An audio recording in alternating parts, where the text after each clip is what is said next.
치매랑 그냥 노인분들이 걸리시는 질병의 하나라고 생각하고 있어요. 치매가 뭐 이 치매 저 치매 치매가 많다 그러더라고요. 그래 치매는 잘 고치지도 없고 정신없이 나가 돌아다니고 막 그런다고 하더라고. 밥도 제때 안 먹고. 일반인들이 많이 최고로 나이 먹으면서 미서운 병이죠. 시청자 여러분, 한 주 동안도 건강한 생활 하셨습니까? 안녕하세요. 건강한 생활의 김지우입니다.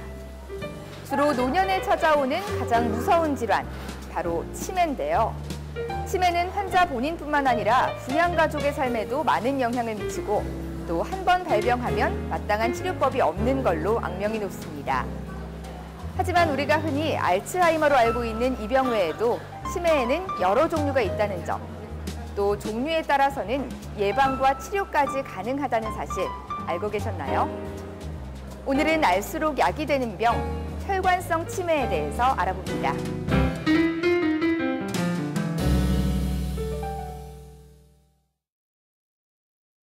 네, 오늘 도움 말씀 주실 분은 한림대학교 춘천성심병원 신경과 장민욱 교수입니다. 안녕하세요. 네, 안녕하세요. 장민욱입니다. 네, 오늘은 혈관성 치매에 대해서 알아볼 텐데요. 이 치매는 아무래도 우리 뇌에서 생기는 병인 만큼 먼저 뇌구조에 대해서 알아봐야 할 것 같습니다. 이 뇌구조에 대해서 간단하게 설명 부탁드릴게요. 네, 앞에 보이는 모형을 보시면 쉽게 이해하실 수 있을 겁니다. 우리 머리를 그대로 갖다 놓은 모형인데요. 네, 뇌는 이렇게 생겼습니다. 아주 쪼글쪼글하고 복잡하게 생겼죠. 네. 이렇게 주름이 많은 이유는 굉장히 많은 회로를 담기 위해서 면적을 넓히기 위한 하나의 과정이라고 생각하시면 될 것 같아요. 뇌는 간단하게 살펴보면 크게 세 가지의 구조물로 나눌 수가 있는데요. 제일 머리 위쪽에 보이는 대뇌가 있고요. 네. 그리고 뒤쪽, 뒤통수에 해당하는 부분인데요. 이 뒤쪽에 보이는 작은 뇌가 있습니다. 그래서 대뇌와 작은 뇌. 그리고 이 뇌와 척추를 연결시켜주는 우리 몸의 목과 연결이 되는 부위인 뇌간이라고 하는 세 개의 구조물로 나눌 수가 있는데요. 뭐 뇌간은 대부분의 신경신호를 전달해주는 그런 그 과정을 갖고 있고, 작은 뇌 같은 경우는 몸의 균형을 잡아주는 그런 기능을 담당하고 있습니다. 오늘 말씀드릴 치매에 대해서는 이마엽 또 전두엽에 해당하는 증상이라고 생각하시면 되겠습니다. 이 앞부분. 네, 맞습니다. 그럼 주로 이 이마엽에 문제가 생기면 치매가 생긴다고 하셨는데, 이 치매란 의학적으로 좀 어떤 상태를 얘기하는 건가요? 치매는 크게 두 가지만 기억을 하시면 됩니다. 아마 그게 치매 진단을 내릴 때 저희 의사들이 항상 고려하는 상황들인데요. 흔히 인지기능의 장애라고 저희는 얘기를 하고 있습니다. 인지기능 속에는 기억하는 능력, 말하는 능력, 또 셈을 하는 능력, 이런 것들이 다 포함되어 있고, 또 언어 능력도 포함되어 있어서 뭐 듣거나 쓰거나 하는 것들도 다 같이 생각하시면 되겠습니다. 이런 모든 종류의 인지 능력이 장애가 있어서 그 장애가 생긴 인지 능력에 의해서 일상생활이 힘들어지면 그걸 가지고 저희가 치매라고 할 수 있습니다. 근데 일상생활도 사실은 좀 뭉뚱그려서 얘기를 한 건데요. 직업을 갖고 계시는 분들이라면 직장생활이 일상생활이 될 것이고, 또 집에만 쉬고 계시면서 사회활동을 하시는 분들은 바로 그런 사회활동이 일상생활이 될 것입니다. 그런 계통의 문제가 발생했을 때 치매라고 진단을 하지, 어느 정도의 인지기능, 즉 기억력이나 뭐 집중력이나 판단력에 저하가 있지만 일상생활에 장애가 없다면 그건 치매라고 보지는 않습니다. 그건 건망증 정도라고 보면 될까요? 맞아요. 네. 근데 저는 이 교수님 설명을 듣기 전까지만 해도 이 치매는 그냥 저희가 흔히 알고 있는 알츠하이머만 있는 줄 알았는데, 이 혈관성 치매는 사실 처음 들어보거든요. 그러면 이 치매에도 여러 가지 종류가 있다는 건가요? 네, 맞습니다. 우리나라 이제 점점 고령화 사회로 가고 있잖아요. 이미 지난 2000년도에 고령화 사회로는 진입을 했죠. 7% 이상의 65세 이상 인구가 차지를 하게 됐으니까요. 2018년, 이제 벌써 4년밖에 안 남았습니다. 2018년이 되면 약 한 14% 정도를 넘어서게 되고 고령 사회로 이제 우리나라는 변하게 되는데요. 그런 것 때문에 사실 치매 자체가 굉장히 많아졌어요. 우리나라에는 전체 인구의 약 4.2% 정도 해당하는 환자들이 치매 환자라고 하는데요. 어쨌든 이 치매 유병률이 굉장히 많아지면서 치매에 대한 관심도 굉장히 높아졌습니다. 말씀하신 것 같이 알츠하이머 병 같은 것들이 가장 대표적인 치매라고 할 수 있겠는데요.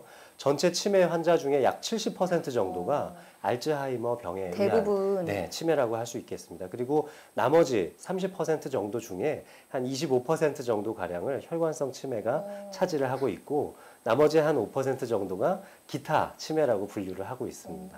근데 25% 정도 뭐 2위에 해당하는 맞습니다. 건데 네. 생각보다 좀 많은 것 같거든요. 많죠. 그럼 이 혈관성 치매에 대해서 좀 더 자세하게 설명 부탁드릴게요. 혈관성 치매는 그 제목에서 알 수 있듯이 혈관에 병이 생겨서 생기는 치매입니다. 즉 머리로 가는 뇌로 올라가는 혈관에 문제가 생겨서 치매가 생기는 건데요. 뇌로 올라가는 혈관에 문제가 생기는 것은 가장 대표적인 질환이 뇌졸중입니다. 그래서 실은 혈관성 치매는 뇌졸중과는 뗄래야 뗄 수 없는 그런 종류의 질병이라고 할 수 있겠고요. 뇌졸중이 생겨서 치매가 발생했다 하면 그걸 저희가 혈관성 치매라고 부르고 있습니다. 그럼 뭐 뇌졸중에 안 걸리면 혈관성 치매도 걸릴 일이 없는 건가요? 네, 맞습니다. 치매 종류가 여러 개라서 알츠하이머 병인 경우에는 그거하고 관련이 없지만 혈관성 치매만 놓고 생각한다면 뇌졸중 없이 발생하는 것은 있을 수 없는 일입니다. 그럼 이 뇌졸중 외에도 다른 뭐 원인들은 없나요? 흔히 이제 뇌졸중을 유발하는 원인들이 다 혈관성 치매의 원인 인자로도 작용을 할 수 있습니다.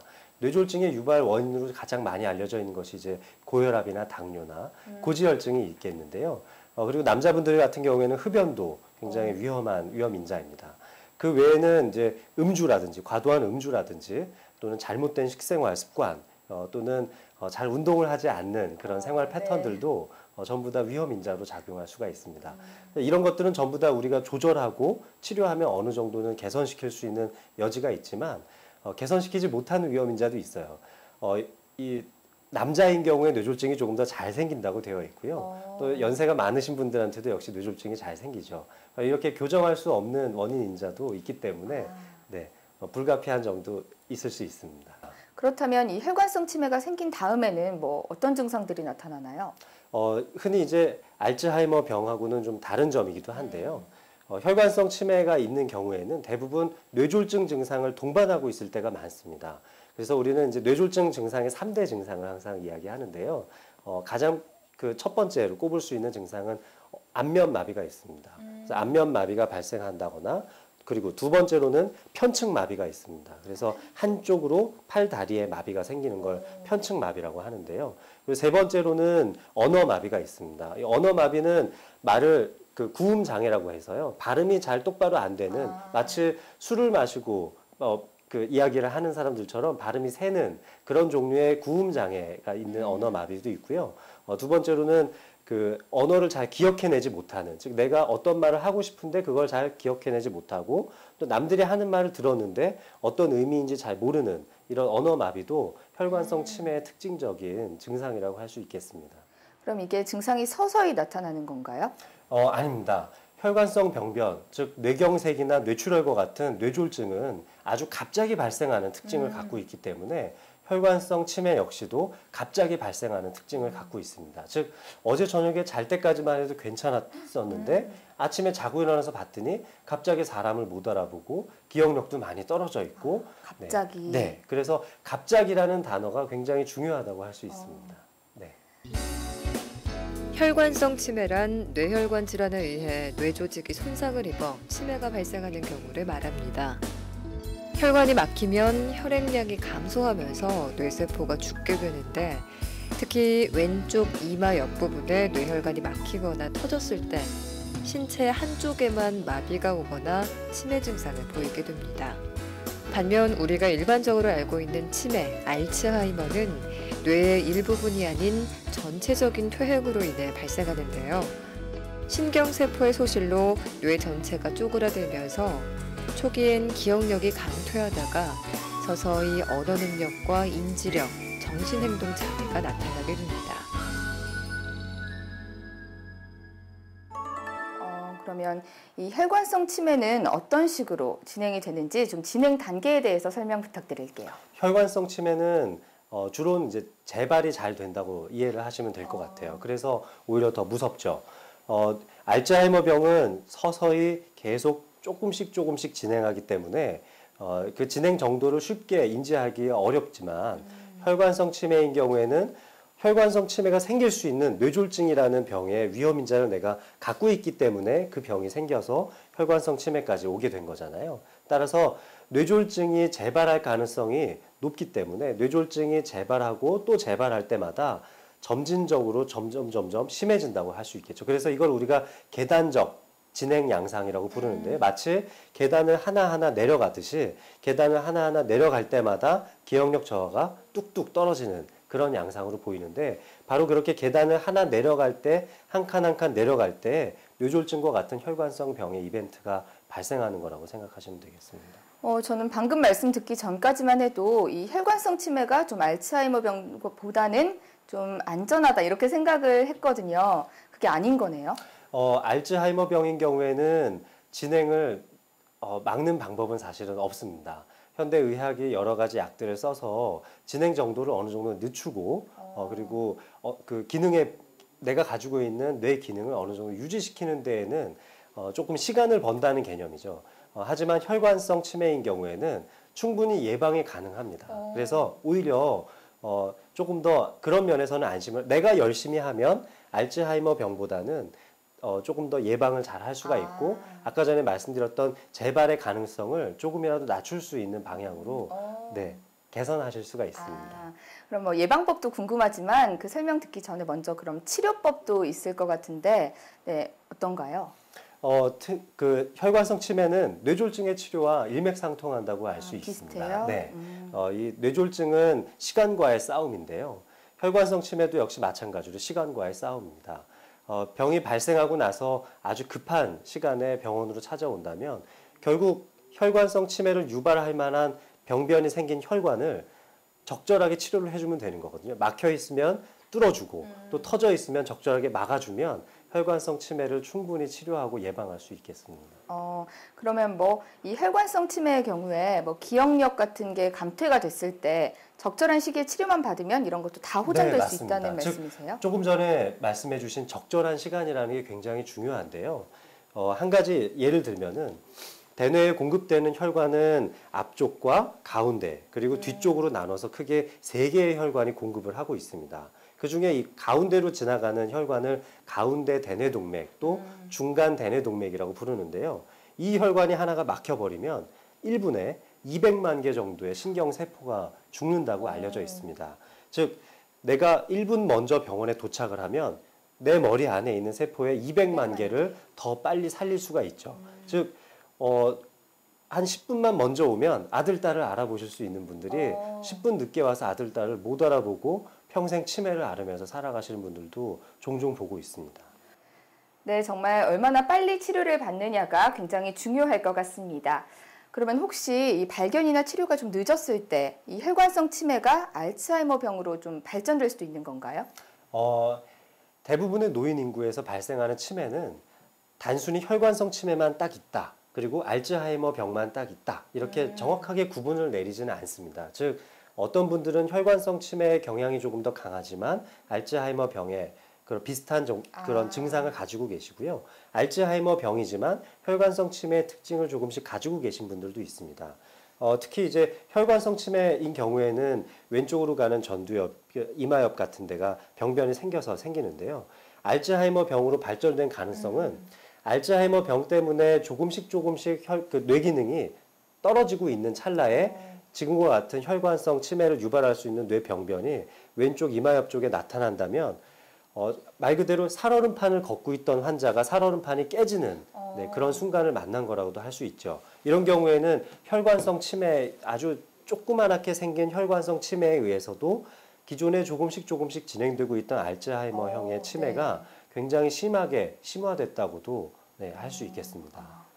네, 그리고 저는 오늘 교수님 설명 듣기 전까지만 해도 이 치매는 좀 걸리면 끝이다 약간 이런 생각도 했거든요. 네. 근데 아까 예방법이 있다고 하셨잖아요. 네, 맞습니다. 네, 어떤 것들이 있나요? 흔히 치매를 통틀어서 보는 예방법과요. 또 혈관성 치매만 따로 봤을 때 보는 예방법이 조금씩 차이가 있어요. 하지만 일맥상통하는 부분이 많으니까 함께 들어두시면 좋을 겁니다. 일단 치매를 예방하는 차원의 6가지 생활 수칙에 대해서 알려드릴게요. 이거는 삼성서울병원의 치매 센터에서 주로 홍보하는 방법으로 사용하는 그 이야기인데요. 진인사 대천명이라는 용어를 쓰면서 환자분들에게 교육을 시켜드리고 있습니다. 진은 진땀나게 운동을 하는 걸 이야기하는 거고요.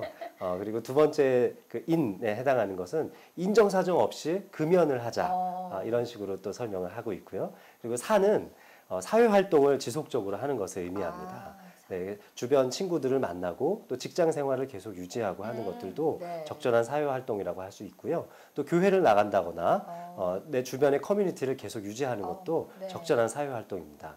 그다음에 진인사까지 봤죠. 네. 대에 해당하는 거는 대뇌 활동을 증진하는 이야기인데요. 대뇌 활동을 증진시킨다는 건 좀 어렵잖아요. 네.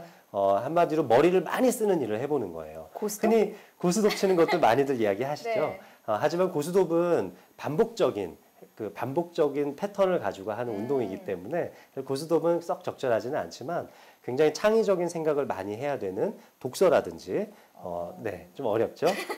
아니면 바둑이나 장기 같은 거는 그 다음 수를 생각해야 되기 때문에 굉장히 창의적인 생각을 많이 해야 됩니다. 네. 그러니까 이렇게 고차원적인 대뇌 기능을 활용해야 되는 것들이 있다면은 전부 다 아주 긍정적으로 볼 수 있겠는데요. 사실은 우리나라의 노인분들은 고스톱도 좋아하시잖아요. 네. 안 하는 것보다는 낫는 게 하는 게 좋겠지만 네. 아주 치매를 예방하는데 탁월한 선택은 아니다라고 말씀드릴 수 있겠습니다. 네. 그 다음에 천에 해당하는 것은 천박하게 술을 먹지 말자라는 이야기입니다. 그래서 알코올 섭취가 많아지면 조금 전에 모형에서 보여드렸던 이 대뇌 피질에, 즉 대뇌 겉질에 해당하는 부분이 굉장히 종이짝처럼 얇아지는 그런 부작용이 있는데요. 네. 알코올 섭취가 많아지게 되면 대뇌의 위축이 많아지고 그것 때문에 치매가 역시 잘 생길 수가 있습니다.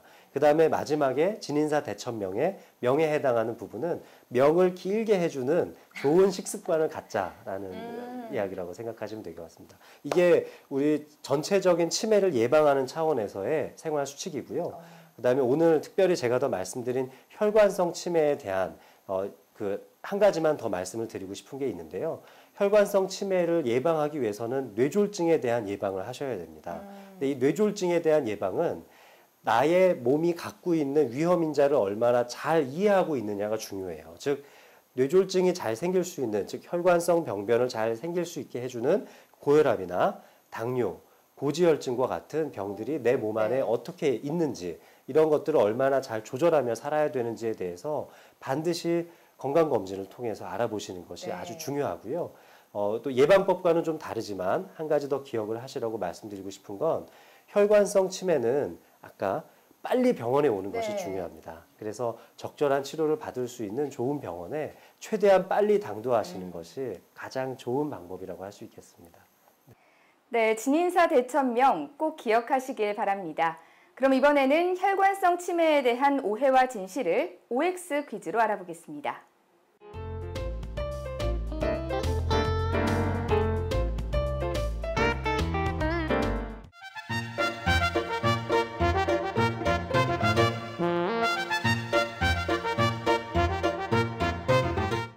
먼저 혈관성 치매는 유전이 된다. 아닙니다. 유전성 아예 없어요? 네. 알츠하이머 병인 경우에는 일부 유전자들이 병의 그 유발과 연관이 있다고 알려져 있습니다. 특히 이제 알츠하이머 병에 발생되는 유전자가 크게 한 서너 가지 정도로 나눠볼 수 있지만요. 하지만 혈관성 치매는 특별히 유전적인 경향이 알려져 있는 것은 없습니다. 역시 고혈압이나 당뇨, 고지혈증과 같은 뇌경색이 잘 생길 수 있을 만한 위험인자를 가지신 분들한테도 잘 생긴다고 하시면 되겠습니다.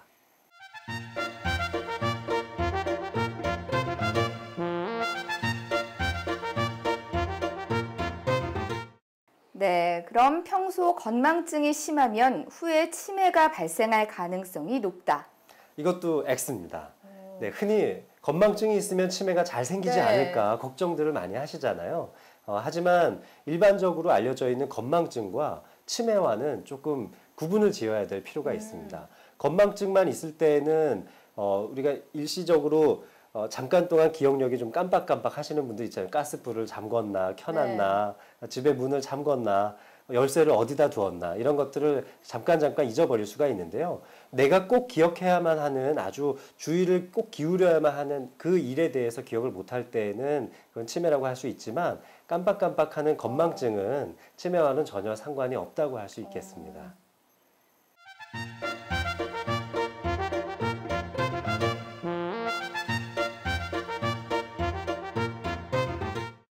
다음은 뇌의 혈류량이 줄어들면 순간적인 기억 상실증이 나타날 수 있다. 아, 그것도 맞습니다. 네. 뇌 혈류량이 줄어드는 병도 여러 가지가 있는데요. 간단하게는 해마라고 하는 부분이 있어요. 우리 그 기억력을 저장해주는 장치인데요. 기억력을 저장해주는 그 장치에 들어가는 조그마한 혈관에 혈류의 공급이 조금 원만하지 못했을 때에는 기억을 저장을 못하고 있으니까 마치 만약 예를 들어 지금 그런 일들이 생긴다면 제가 지금 사회자분하고 대화를 나누고 있는 것조차 네, 5분 뒤에 10분 뒤에 기억을 못할 수도 있죠. 네. 하지만 그렇게 조그마한 혈관이 막히는 일은 흔히 발생하는 일은 아닙니다. 네.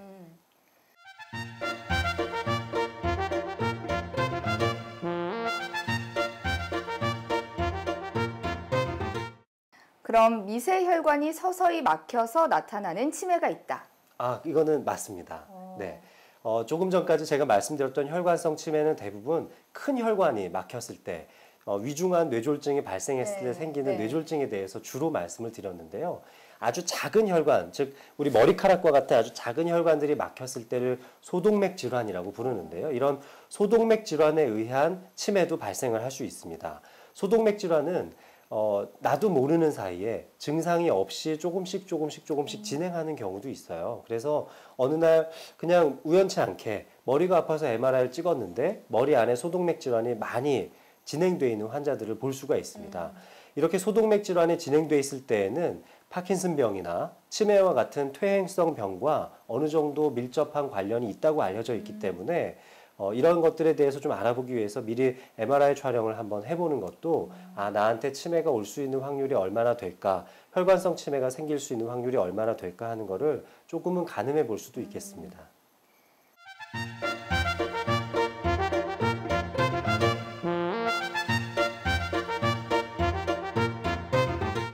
그럼 마지막으로 와인은 치매 예방에 효과가 있다. 아, 이거는 조금 어려운 질문인데요. 아닙니다. 맞습니다. 네. 와인은 술이잖아요. 네. 물론 많이 먹으면 안 돼요. 와인 속에 들어있는 항산화 성분이 들어있는데요. 이 항산화 성분이 실제 머리 내에서 아밀로이드라고 하는 안 좋은 물질이 침착되는 것을 조금 예방한다고 알려져 있습니다. 그래서 이 안 좋은 물질이 침착되지 않으면 치매도 조금 덜 생긴다고 알려져 있는데요. 하지만 이거는 제 개인적으로는 와인을 섭취하는 것보다는 그냥 포도를 먹어서 이 항산화 물질을 섭취하는 것이 훨씬 더 바람직하다고 알 수 있겠습니다. 아까 전에 진인사 대천명에 천에 제가 천박하게 술을 먹지 말자고 말씀드렸잖아요. 역시 술은 치매하고는 별로 안 좋은 관계에 있기 때문에 또 남자분들 같은 경우는 한두 잔 먹다 보면 또 자꾸 먹게 되기 때문에 와인을 통해서 치매를 예방하는 방법은 가능하면 안 하시는 게 더 좋을 것 같습니다. 그럼 뭐 이 포도 말고 혹시 치매 예방에 좋은 다른 음식들은 뭐가 있을까요? 흔히 알려져 있는 항산화 물질이 많이 들어있는 음식을 다 생각하시면 되는데요. 뭐 젊은 사람들 좋아하는 카레에도 항산화 물질이 좀 많이 들어있다고 알려져 있고요.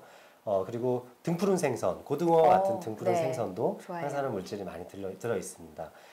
즉 항산화 물질이 많이 들어있는 음식은 굉장히 많지만 실제 치매의 발병과 연관지어서 생각할 수 있는 것은 현재까지는 포도나 와인에 들어있는 그 성분과 그리고 카레, 그리고 등푸른 생선 이렇게 세 가지 정도로 압축할 수 있겠습니다. 네, OX 퀴즈까지 알아봤습니다. 그럼 이제 오늘 알아본 혈관성 치매에 대해서 우리 시청자분들께 전체적으로 정리 말씀 부탁드릴게요. 네, 혈관성 치매는 알츠하이머 병과는 조금 다른 진행 양상을 갖고 있습니다. 뇌졸중이 반드시 동반되는 병이기 때문에 뇌졸중의 3대 증상, 조금 전에 말씀드렸던 안면마비, 편측마비, 그리고 언어마비와 같은 증상을 잘 이해하고 계시는 게 중요하고, 그리고 가능한 빨리 좋은 치료를 받을 수 있는 병원으로 오셔서 1분이라도 시간을 아끼면 200만 개의 내 뇌세포를 살린다는 것을 꼭 기억하시고 일찍 병원에 당도하시면 충분히 혈관성 치매도 완치까지는 아니지만 완치에 가까운 치료를 할 수 있습니다. 이런 점들을 꼭 기억하셨으면 좋겠습니다. 네, 오늘 유익한 말씀 감사드립니다. 네, 감사합니다. 내가 살아온 평생이 한순간 머릿속에서 뿌리째 뽑힌다는 건 정말 무서운 일이죠. 하지만 혈관성 치매는 얼마든지 예방하고 치료할 수 있는 병입니다. 지금부터 미리미리 건강관리에 신경 쓰시고 혹시 치매가 발병하더라도 절망하지 말고 정확한 검사를 통해서 꼭 치료받으시길 권합니다. 오늘 준비한 내용은 여기까지입니다. 시청해주신 여러분, 한 주 동안도 밝고 건강한 생활 하시기 바랍니다. 고맙습니다.